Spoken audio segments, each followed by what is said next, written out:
a Facebook co-founder with a message. This week on Firing Line. We haven't in earnest tried economic or central planning in the United States in history. And the whole idea is to rebuild after the chaos of the economic policy of this administration. Chris Hughes and Mark Zuckerberg launched Facebook from their Harvard dorm room. Unlike Zuckerberg, Hughes finished his degree and is now pursuing a PhD in economics.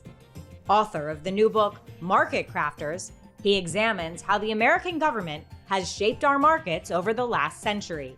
How is market craft different from imposing 10% tariffs on all imports? This is not market craft. This is just, government by impulse. The question now is what will happen on the other side of Trump? After leaving Facebook, Hughes joined critics saying the company had become too powerful. We need new regulations. It's time to break up Facebook. Today, he supports a change in law that would require social media companies to take responsibility for the content they publish. What the tech companies want you to believe is that, well, they shouldn't be liable for what you or anyone else posts on their platform. And I think it just doesn't fit the times, doesn't fit the internet as it exists today. What does Chris Hughes say now? Firing Line with Margaret Hoover is made possible in part by Robert Granieri, the Tepper Foundation, Vanessa and Henry Cornell, the Fairweather Foundation, Peter and Mary Calico, Pritzker Military Foundation, Cliff and Laurel Asness, the Meadowlark Foundation, the Beth and Ravenel Curry Foundation, and by the following. Corporate funding is provided by Stevens, Inc. Chris Hughes, welcome to Firing Line. Thanks for having me. Your new book discusses the idea of what you call market craft. This is, quote, the intentional state-led effort to organize and manage markets for social or political ends. Right. I'm going to pose your own question to you. Okay. Which is market crafting just economic planning dressed up in a new language? No, we haven't in earnest tried economic or central planning in the United States, at least in my research in history. We have done a lot of guiding and shaping markets towards political goals, like making Americans richer, their lives more economically stable and safer. And so I track a lot of that history, which is full of Republicans and Democrats shaping, managing markets, trying to make them work in a way that people are going to like. And of course, a lot of the time there are successes, plenty of failures too. Right. And the whole idea is to tease out some of the lessons from both the failures and successes so that we can figure out how to rebuild after the chaos of the economic policy of this administration. How is market craft different from imposing 10% tariffs on all imports? So tariffs can, in theory, be a tool of market craft. If you said, hey, we want to produce a lot of solar panels here in the United States, so we're going to put tariffs on those goods from elsewhere, that kind of selective tariff can be part of crafting markets towards a certain goal. The tariffs of this administration are not that, though. These across-the-board, highly unpredictable maneuvers are just going to raise prices for families and are not about crafting markets, they're about bludgeoning them. You write that you once believed the role of government with respect to the economy was to step in only in emergencies. But your research and your thinking has evolved. Yeah. That actually the government's relationship to the economy can be more of one of cultivation. Yeah. You liken it to a garden or a gardener. Yeah. One way to think about this project for me is a war on the verb to intervene. Because this is how so many folks, whether they're on the left or the right, talk about economic policy. Yeah. We say we intervene in markets to make them better.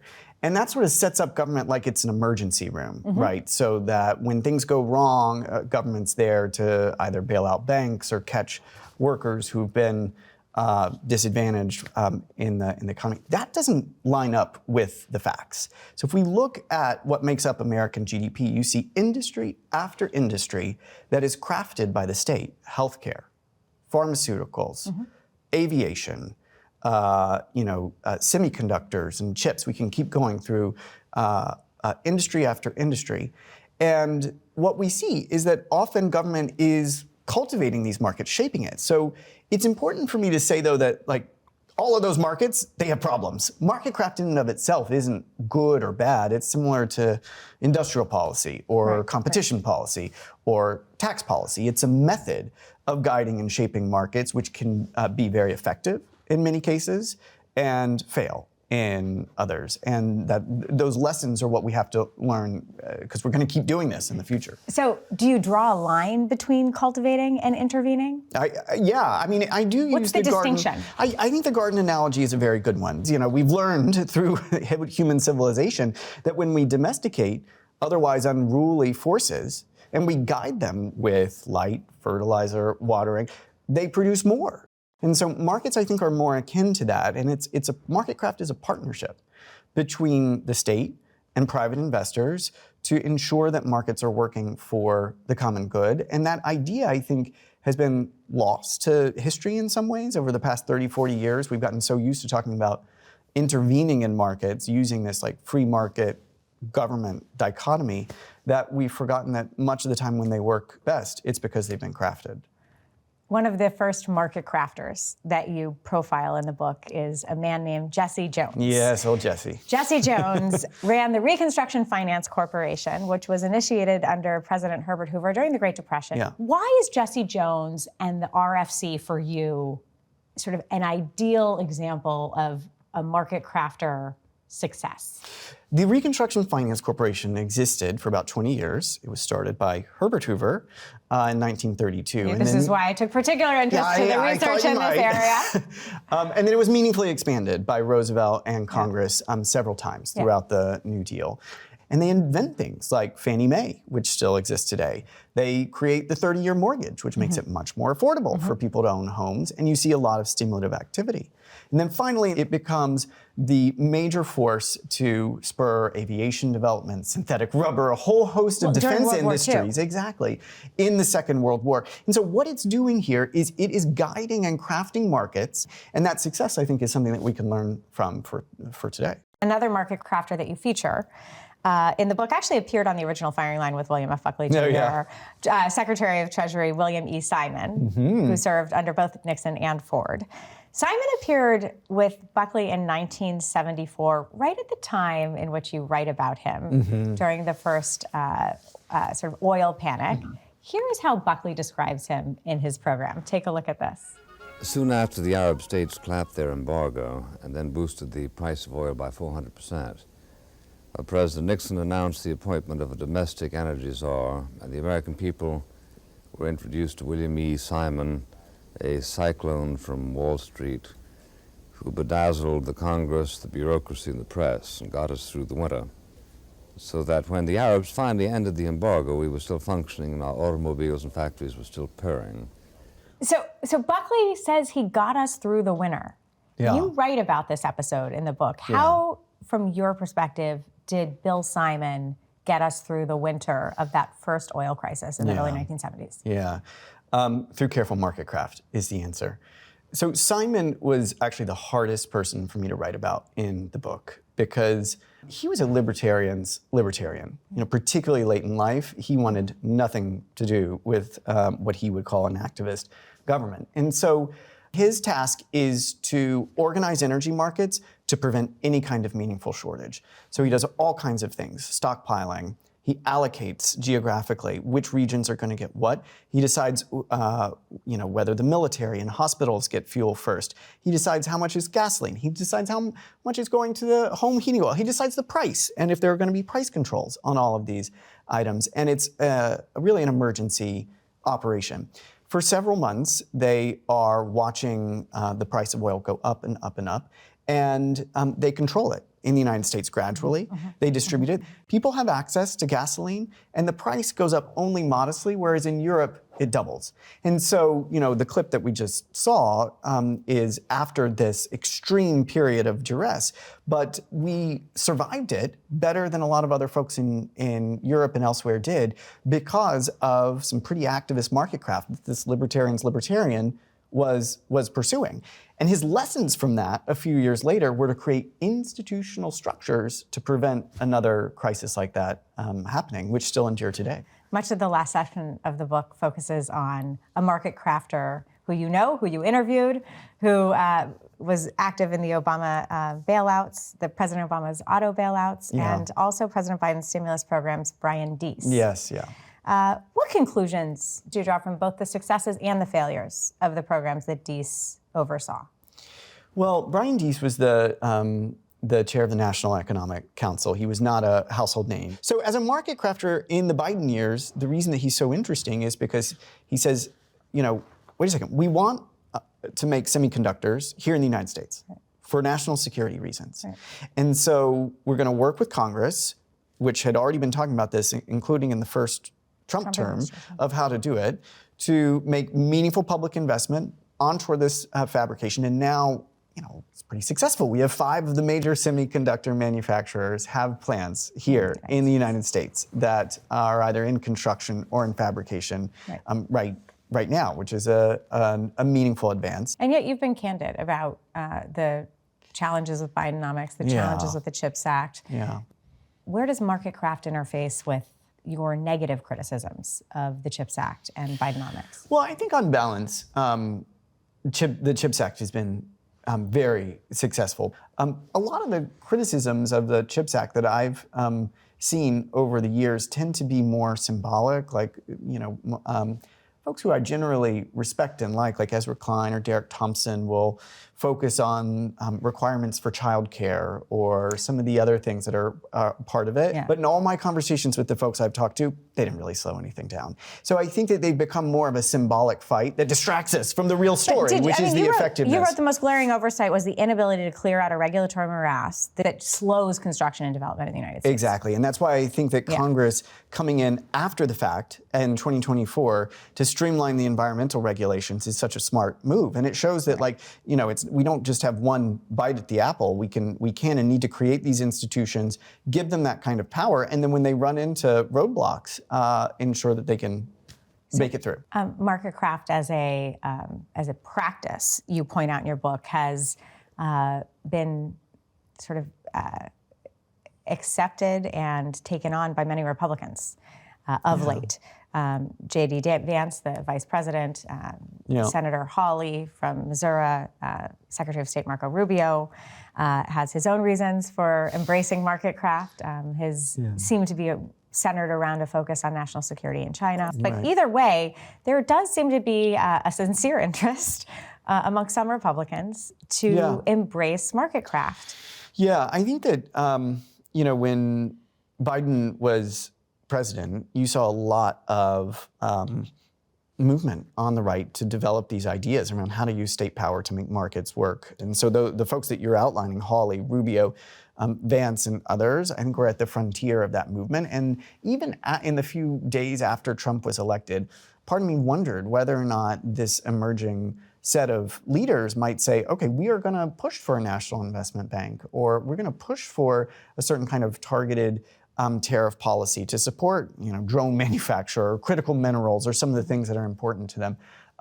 That is not what we've seen. Correct. So Trump doesn't have a market craft. I mean, his economic policy, as far as we can tell, is about higher tariffs and lower taxes on the wealthy. And so the higher tariffs are not the kind of tariffs that he pursued in the first term on things like automobiles, steel, aluminum, things that were more targeted in some cases. There are these across-the-board tariffs, which seem to have been developed by a ChatGPT model and then rolled out impulsively and then pulled back. I mean, this is not market craft. This is just, government by impulse. And so I think that's really quite different. The question now is what will happen on the other side of Trump. I think, that's not what most people are thinking about today, but I think at least for Democrats and folks on the left, we have to be thinking about, what is an economic agenda where we can actually say with confidence, we can ensure that grocery prices are stable, that the price of housing comes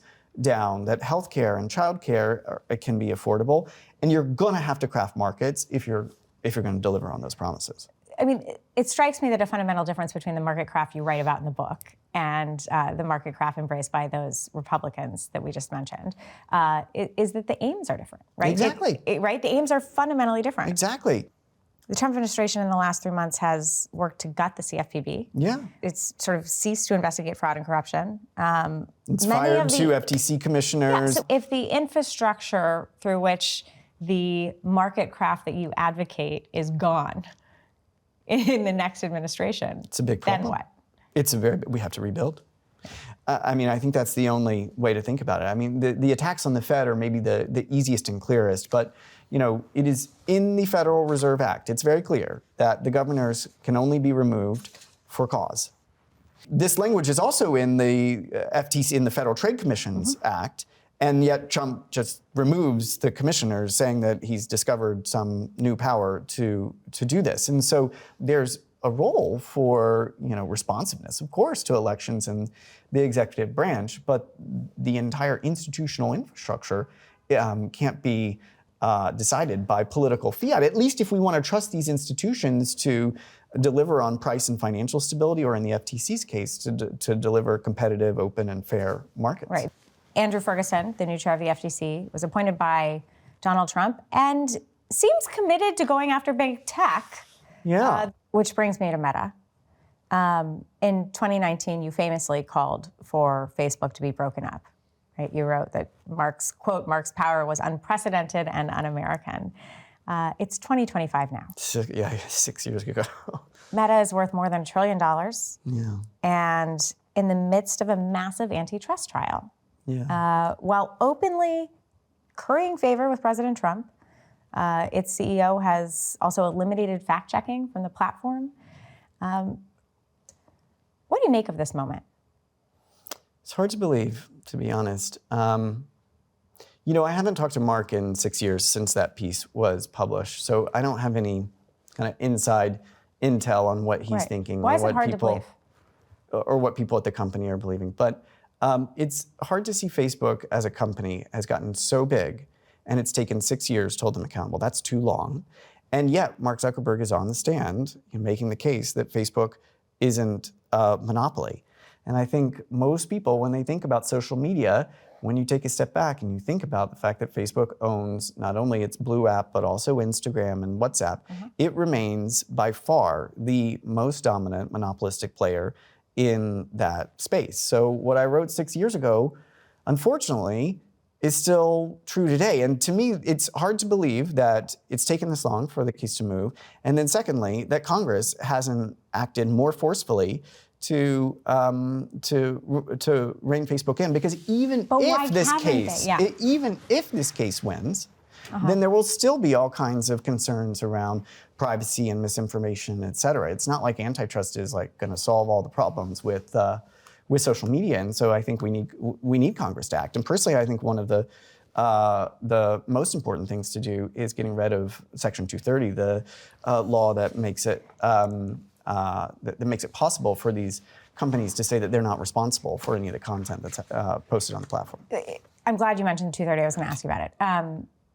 Social media platforms like Meta, like Facebook, are protected from liability for most of the content that users post, including conspiracy theory, lies, harmful information, thanks to Section 230 of the Communications Decency Act, which is part of the Telecommunications Act of 1996, which was written to regulate cable television. Yes. There is no regulatory regime for social media that was written for social media. Yes. I was 13 years old when that law was written. I'm 41 now, and a couple things have changed in the world. A couple of things have changed. So I think what you're saying is a regulatory regime written for a totally different technology 30 years ago is incomplete or inadequate for regulating social media.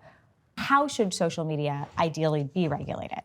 Well, I think we have to be clear about what are the different problems. And so there are privacy concerns, there are mental health concerns, there's questions around addiction, particularly for kids. Then there's corporate concentration and power concerns. And then in some cases, there are, and it's related to the corporate concentration concerns, but there's instances of real political influence, which slows down any kind of change. But just to answer your question on 230 in particular, I do think that's a particularly important law, because the way that what the tech companies want you to believe is that, well, they shouldn't be liable for what you or anyone else posts on their platform. And that may have been true in an era of the internet of message boards when there was not the kind of sophisticated algorithmic work that happens to lift up the most controversial, or in some cases the most disgusting kinds of content up higher. But right now, virtually every social media company, and particularly Meta and Facebook, they take all the content that's posted and then the company, through its algorithms, decides what you see through the algorithmic decision making. So they are lifting up and amplifying certain content over others, a lot of the time because they think it's going to be more, it's going to attract your eyeballs and it's going to hold your attention more. And they can sell advertising against it. Exactly. And so, and oftentimes that content is very problematic. I mean, you hear these incredible stories of, you know, some of the most extreme leading to teenage suicide and just really tragic, dark stuff. And so I think it's fair to say, if you're looking at all this content, choosing what's the most interesting, boosting it, attracting attention, and then making money off of the decision to boost particularly controversial stuff, you should be legally liable for that. And that's the way it works in virtually every other industry in America. To have this kind of industry-wide liability carve-out is unprecedented, and I think it just doesn't fit the times, doesn't fit the internet as it exists today. Against the backdrop of the failure of the government to regulate social media, you have warned that it would be a profound mistake for AI leaders and their products also not to be regulated. What can we learn from the failure to regulate social media about AI as we approach its challenges? I think this is a good example of where my message would be, let's be smart and let's be careful. Too much regulation can be a bad thing. So with AI in particular, my concern is primarily around catastrophic risk. The idea that these models can lead to some kind of mass destruction event, whether it be through weaponization, war, hacking, giving hackers particular power, or some of the more out there concerns about the singularity. And I really like this bill that was passed by the California legislature last year. It's called SB 1047, which actually, ironically, Elon Musk supported at the time, and some other reasonable tech leaders did as well, which would have had what we call red teaming for catastrophic risk, and then really relying on the courts to assess if some of the actions that you're taking in any particular example break existing laws. I think that is the right kind of approach for AI to ensure that these companies are at once accountable, but also able to do their thing. I love these models. I'm using multiple AI models, honestly, dozens of times a day. I think the technology is amazing and pioneering. It's the first thing I've seen really since social media or even the mobile phone that has changed my life this significantly. And I want that innovation. I think we should be crafting that market to ensure that the innovation continues. Given the precariousness of the economy right now, what kind of market craft would you, if you were the market crafter right now, the market crafter where in would you chief. deploy, if you were a market crafter in chief right now, where would you deploy effective market craft in this moment to steady the ship of our economy now? Yeah, bring down costs, and specifically housing, groceries, and care. Those three items make up the vast majority of what American families are spending money on. And they are understandably still angry about the cost run-up that happened starting in the pandemic. So I'd have a housing construction fund, which I think with a relatively modest capitalization could build millions of homes. I'd also think about industrial policy for modular housing. This is the kind of housing where they build things off-site and they bring the components on-site. So I think that's a market craft for housing. I think on groceries, there are things to learn from Jesse Jones to take us back to where we started in the commodity credit corporation that can help us buffer the price of key goods like eggs or coffee. And then on care, I think we need to continue to think about how to shape healthcare markets to make it significantly more accessible and cheaper. And there are ways of making Medicare available to more folks, controlling the costs. So I think there is a market crafting agenda to bring down costs. And I think that's where our attention should most urgently be. How likely is that to happen, any of it? I think somewhat, because if Democrats have learned anything from this last cycle, it's that voters really, really don't like instability. And I think they're rightly angry about the cost of living. It sounds like today. you're hanging your hat on that happening with Democratic leadership, not under this administration. I think it will almost certainly have to be a Democratic. This administration does not seem at all interested in the cost of living. I mean, the tariffs that they're rolling out alone will hike prices. I mean, the estimates are anywhere between $2,000 to $4,000 for the average American family, and so they're not earnestly interested in lowering costs. They have a different agenda. So I think in this case, it will need to be Democrats leading. Chris Hughes, thank you for joining me on Firing Line, and thank you for talking to us about market crafters. Thank you for having me. Firing Line with Margaret Hoover is made possible in part by Robert Granieri, the Tepper Foundation, Vanessa and Henry Cornell, the Fairweather Foundation, Peter and Mary Calico, Pritzker Military Foundation, Cliff and Laurel Asness, the Meadowlark Foundation, the Beth and Ravenel Curry Foundation, and by the following. Corporate funding is provided by Stevens, Inc.